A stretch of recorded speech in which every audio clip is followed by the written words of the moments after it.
Sports Show presented by Homegrown Sports Media. I am your host, Ben Daniel. Welcome back to the channel, ladies and gentlemen, boys and girls. ESPN. Do you remember NBA on ESPN? Jeff Van Gundy, Mike Breen, Mark Jackson, Doris Burke as a sideline reporter. Those were probably the golden years of the NBA on ESPN. That was probably the most memorable thing of anything the ESPN has to do with NBA basketball. They have a countdown show. No one cares about the countdown show. No one has ever cared about the countdown show. They have a postgame show. No one cared about the postgame show. No one has ever cared about the postgame show. They have a halftime show. They've had a halftime show. No one's ever cared about the halftime show. But what they did have that they stumbled into in the early 2010s, mid 2010s, was a color commentary crew after Mark Jackson was let go from the Warriors that turned into a very solid color crew. I might argue the best NBA crew we have had in the last 10 to 15 years. Mark Jackson, Jeff Van Gundy, and Mike Breen. These guys were great. Every single night I'm entertained.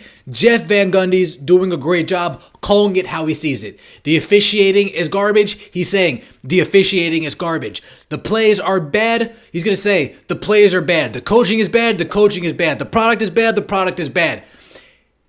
Jeff Van Gundy always called it how he saw it, and I think everybody who watched appreciated that except for Adam Silver. Except for Adam Silver. And Adam Silver has the ability to come in, swinging that thing, and he has the authority to say, if you guys are going to have my product on this channel, what you need to do for me, break this team up. Break this team up. No more, mama, there goes that man. How iconic was that? Right? How iconic was Mark Jackson saying, mama, there goes that man.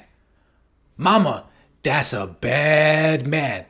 Mark Jackson's catchphrases on ESPN and ABC were iconic when he used to do the shows with Mike Breen and Jeff Van Gundy. Mike Breen, he's still doing the shows, but you can't fire Bang. You cannot fire Bang. He is making it do with what he has do. But Jeff Van Gundy, he was the main critic. He was mostly critical out of everybody between that three-man crew.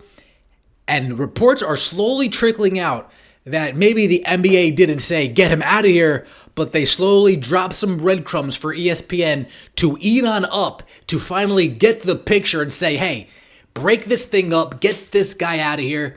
Let's switch it up a bit. Guys, do you remember this group right here? Do you remember? Look at this group. Look at this group. What an iconic trio. Doesn't this just bring you back to a time in the NBA that was less load managey? That was less crybaby-ish? Before we got full-blown into the crybaby, before we got full-blown into the load manage, this was just a great time listening to these three talk NBA basketball. Was it perfect then? No.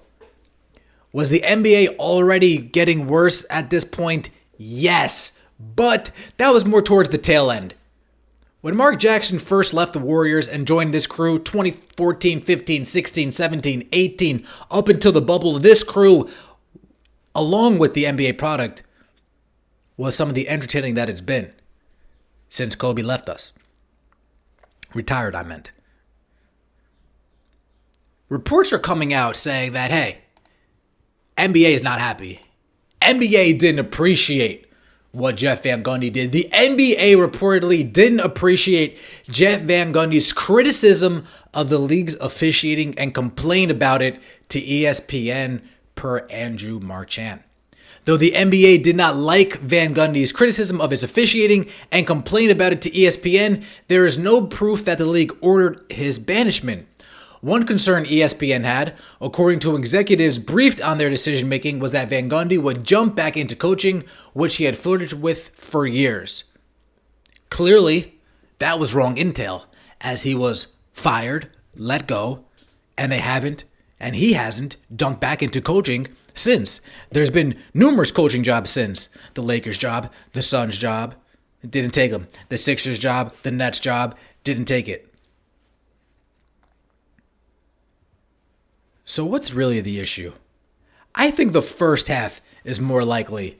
I think the NBA not appreciating Jeff Van Gundy, calling out the officiating, calling out the league, I think that's more likely. Whether there's proof that it was ordered or not, whether it was proof that the hit was ordered or not, there can be enough seeds, enough breadcrumbs planted around that makes ESPN think, man, if we want to secure these rights again, maybe we need to switch this crew up. The rights are coming up. Maybe we need to switch things around and get somebody a little bit more NBA favorable.